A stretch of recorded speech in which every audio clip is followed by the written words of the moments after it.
Hello friends, Radhe Radhe. Welcome to my channel. आज हम सुनेंगे मोक्षदा एकादशी व्रत की कहानी। श्री युधिष्ठिर जी ने कहा कि भगवान, आप तीनों लोकों के स्वामी, सबको सुख देने वाले और जगत के पति हैं।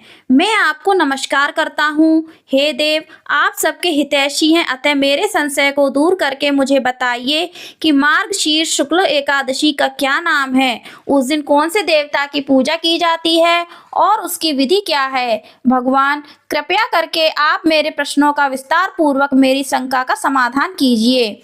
यह सुनकर भक्तवत्सल श्री कृष्ण जी कहने लगे, हे धर्मराज, तुमने बहुत ही उत्तम प्रश्न किया है। इसके सुनने से तुम्हारा यह संसार में फैलेगा, सो आप सुनो। मार्गशीर्ष शुक्ल एकादशी का नाम मोक्षदा एकादशी है।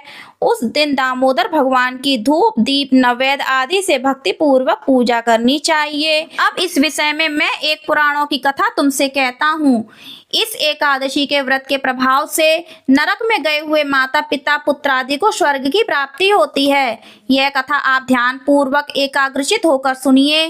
गोकुल नाम के नगर में वैखानस नाम का एक राजा राज्य करता था। उसके राज्य में चारों वेदों के ज्ञाता ब्राह्मण रहते थे। वह राजा अपनी प्रजा का पुत्रवत पालन करता था। एक समय रात्रि को सोते समय राजा ने स्वप्न में देखा कि उसका पिता नरक में पड़ा हुआ है। इससे उसे बड़ा दुख हुआ और प्रातः होते ही विद्वान ब्राह्मणों के पास जा अपनी स्वप्न कथा कहने लगा कि मैंने अपने पिता को नरक में पड़ा देखा है और उन्होंने मुझसे कहा कि हे पुत्र, मैं नरक में पड़ा हूँ, यहाँ से तुम किसी प्रकार मेरी मुक्ति करो। जब से मैंने उनके ये वचन सुने हैं, मेरे चित्त में बड़ी अशांति हो रही है। मुझे इस राज्य, धन, पुत्र, स्त्री, हाथी, घोड़े आदि में कुछ भी सुख प्रतीत नहीं होता। अब मैं क्या करूँ, कहाँ जाऊँ? इस दुख के कारण मेरा सारा शरीर जल रहा है। अब आप कृपा करके कोई तप, दान, व्रत आदि ऐसा उपाय बताइए जिससे मेरे पिता की मुक्ति हो जाए। उस पुत्र का जीवन व्यर्थ है जो अपने माता पिता का उद्धार ना कर सके। एक उत्तम पुत्र जो अपने माता पिता तथा पूर्वजों का उद्धार करता है, वह 4000 मूर्ख पुत्रों से अच्छा है। जैसे एक चंद्रमा सारे जगत में प्रकाश कर देता है, परंतु हजारों तारे नहीं कर पाते। राजा के ऐसे वचन सुनकर ब्राह्मण कहने लगे कि हे राजन, यहाँ समीप ही भूत, भविष्य, वर्तमान के ज्ञाता पर्वत ऋषि का आश्रम है। आपके प्रश्नों का उत्तर वे भली भांति दे सकते हैं। ऐसा सुनकर राजा मुनि के आश्रम पर गया। उस आश्रम में अनेकों शांत चित्त योगी और मुनि तपस्या कर रहे थे। उसी जगह चारों वेदों के ज्ञाता साक्षात ब्रह्मा के समान पर्वत मुनि बैठे थे। राजा ने वहां जाकर उनको साष्टांग प्रणाम किया। पर्वत मुनि ने राजा से सांगोपांग कुशल पूछी।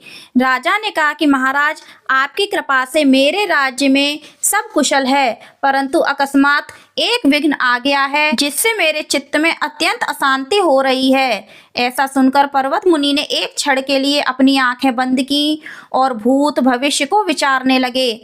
फिर बोले कि राजन, मैंने योग बल से तुम्हारे पिता के सब कुकर्मों को जान लिया है। उन्होंने पूर्व जन्म में कामातुर होकर एक पत्नी को रति दी, परंतु सौत के कहने पर दूसरी पत्नी को ऋतुदान मांगने पर भी नहीं दिया। उसी पाप कर्म के फल से तुम्हारे पिता को नरक में जाना पड़ा। तब राजा बोला कि महात्मन, मेरे पिता के उद्धार के निमित्त कोई उपाय बताइए। पर्वत मुनि बोले, हे राजन, आप मार्गशीर्ष शुक्ला एकादशी का उपवास करें और उस उपवास के पुण्य को अपने पिता को संकल्प करके दें। उस एकादशी के पुण्य के प्रभाव से अवश्य ही आपके पिता की मुक्ति होगी। मुनि के वचनों को सुनकर राजा अपने महल में आया और कुटुंब सहित इस मोक्षदा एकादशी का व्रत किया। उस उपवास के पुण्य को राजा ने अपने पिता को अर्पण कर दिया। उस पुण्य के प्रभाव से राजा के पिता को मुक्ति मिल गई और स्वर्ग में जाते हुए अपने पुत्र से कहने लगा, हे पुत्र, तेरा कल्याण हो। यह कहकर राजा का पिता स्वर्ग चला गया। मार्गशीर्ष मास के शुक्ल पक्ष की इस मोक्षदा एकादशी का जो व्रत करते हैं, उनके समस्त पाप नष्ट हो जाते हैं और अंत में स्वर्ग लोक को पाते हैं। इस व्रत से बढ़कर मोक्ष देने वाला और कोई व्रत नहीं है। इस कथा को पढ़ने या सुनने से वाजपेयी यज्ञ का फल मिलता है। यह व्रत मोक्ष देने वाला तथा चिंतामणि के समान सब कामनाएं पूरी करने वाला है। तो फ्रेंड्स, आपको यह कहानी कैसी लगी कमेंट करके जरूर बताना। अच्छी लगी हो तो लाइक करना, ज्यादा से ज्यादा शेयर करना, चैनल को सब्सक्राइब करना और कमेंट में ओम नमो भगवते वासुदेवाय अवश्य लिखना।